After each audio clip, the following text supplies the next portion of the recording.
Welcome back to the Joe Miller Show, KON Hot Talk, 1080 AM, 95.1 FM. This show is made possible by the McPherson Tax Defense Group, 1-800-BEAT-IRS, beatirs.com. That's BEAT-IRS. Serving Alaskans, Americans since 1978. Dr. John Zmirak still with us. He is a prolific writer on thestream.org, one of the executive editors there. We feature his articles from time to time on restoringliberty.com. Of course, he's a frequent guest on this program. Also, he's been politically involved, press secretary for pro-life governor out of Louisiana. And he recently wrote a column on 13 Hours, but it breaks down the movie, talks about why people ought to go and see it. Dr. Zmirak, just kind of give us an overview and then tell us why it's such a compelling piece. Sure. I don't think I need to rehearse the events of Benghazi for your listeners, but we do need to teach them to the general public. Unless you're a Fox News junkie or a reader of conservative media, you might not know anything about the Benghazi story. You might have seen a couple of clips of congressional testimony where Hillary did a very well-rehearsed puff job covering up her and Obama's role in this foreign policy catastrophe, national humiliation that resulted in the deaths of 4 Americans.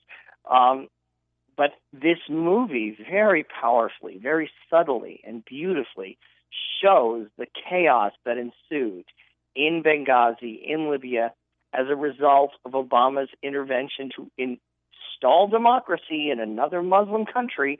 Got to knock off those dictators who are willing to work with us, as Gaddafi was doing in fighting terrorism for the last 10 years.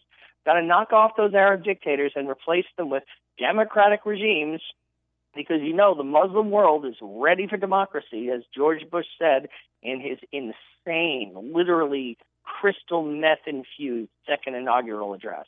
That was the most deranged public speech that has ever been made in American public life. I really think George Bush should have been restrained and medicated after making that speech.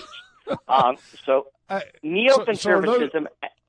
Those are those one-liners that Trump's getting away with. Is it something that's catching? That's right. I'm just envious of Donald Trump that I can't get away with these one-liners and be president and be married to a Czech fashion model. Oh, no. Go ahead. So the movie 13 Hours shows you the bankruptcy of liberal internationalist and neoconservative foreign policy. And it shows it with ordinary, hardworking, courageous, blue-collar American soldiers and diplomats and CIA representatives dealing with the just blank chaos and insanity of the Muslim world. And the idea that we can bomb a Muslim country until it turns into Switzerland is just completely debunked in this movie, which what I liked about this movie that some conservatives are complaining about is it was not tendentious propaganda. It didn't show you Hillary's face and Obama's face. It didn't drive home and rub in your face the fact that the Democrats are responsible for this. In other words, it wasn't like a movie that a leftist would have made. If Steven Spielberg had made this movie, you would have known exactly who was to blame and what to think, and he would have told you what to feel, and he would have manipulated you at every step of the way he does in all his political movies. Imagine if Michael Moore had made this. There would have been images. If George Bush had been responsible for Benghazi, Michael Moore would have made a film where he showed George Bush chuckling at a joke and then like a dead Arab baby and a dead American. He would have cut back and forth and treated the audience like they were either idiots or he's sitting around a bong in a dorm at Oberlin talking about the fascists and the bourgeoisie. What I loved about this film is it was a good, authentic work of art. You can bring your teenage boys to this film and talk to them about military service, talk to them about patriotism. You can come away from this film and think about American foreign policy. Do we want the neoconservatives to take over again, the way Marco Rubio seems to want to? He's hired all the worst neoconservatives from the Bush administration are working for Marco Rubio, and he's talking about installing a Muslim democracy in Syria, no matter what happens to the million Syrian Christians who are likely to be victims of genocide, just like the Christians of Iraq were under George W. Bush. So what I love about 13 Hours is it doesn't engage the politics. It's a history lesson.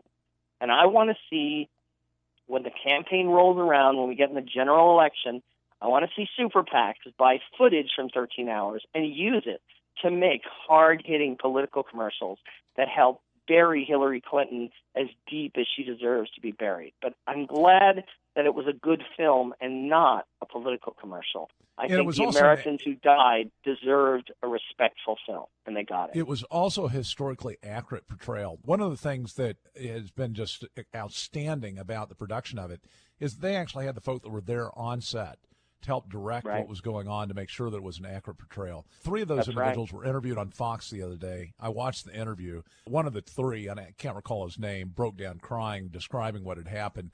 I mean, just the intensity of emotion, what transpired there, what you see on film. And, of course, and I've been encouraging my listeners for the last week to go and see it. I'm going to see it on Friday. But that intensity of emotion, communicating that to the American audiences, is going to have, I think, a dramatic impact. Just people intuitively know who was in charge at the time in Benghazi. You don't have to be overtly political because everybody knows Hillary was responsible. And I've seen traffic to that extent online already of people that are kind of left thinking. They've seen this movie and they're just outraged over the Obama administration's treatment.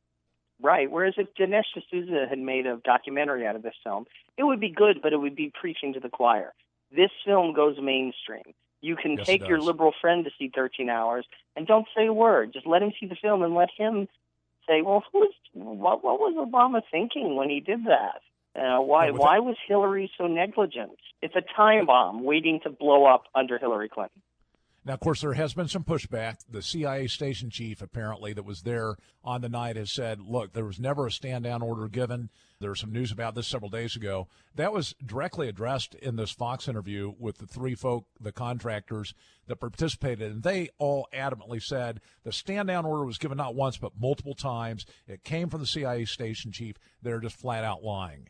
And, for anybody to even side with the official line on this rather than the folk that were there, I just think is reprehensible. But I'm convinced these guys got that word. I don't know why it happened, but the rest is history, and it's egg all over the Obama administration's face. But I think you've hit the big issue, and that is the absolute and utter failure of modern American foreign policy with respect to nation building, with respect to involvement, trying to create these democratic nations that are as distant from that concept as you can think. I don't think anything but bad is going to happen from the disaster that was started under the Bush administration and has gone not into completion but has been continued by the Obama administration. Let me shift just a little bit over to the next administration. If this is a Cruz administration that gets elected, are you so convinced that there is going to be a dramatic about-face with respect to foreign policy in the Middle East? Absolutely. And I think that the reason we know that is that the neoconservatives are so terrified of the election of Ted Cruz. You see, Paul Singer, one of the biggest funders of neoconservative causes, and also, by the way, of gay marriage, is pouring money into Marco Rubio's campaign. People are afraid that Ted Cruz will bring back the realism, the foreign policy realism that we saw under the first George Bush, that we saw under Richard Nixon, and frankly under Ronald Reagan. Ronald Reagan was not a neoconservative. The neoconservatives, like Norman Fedoretz, were denouncing Ronald Reagan while he was president. They were saying that he was selling out to the Russians by negotiating with Gorbachev. They were angry that he wasn't nation building in Afghanistan.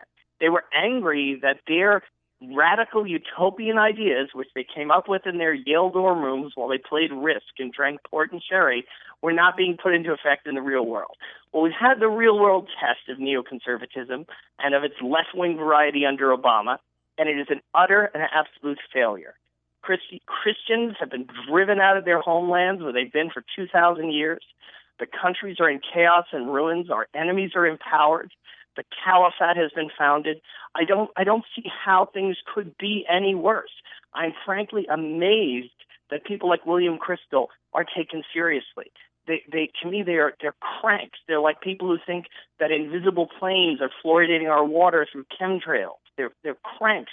No one should even be interviewing these people. So Trump, what's your prediction if he's elected? A continuation of the same foreign policy or a change of pace? I think Trump might be a foreign policy realist. He might turn into a neoconservative. I think it depends on who you talk to last and what he ate for dinner.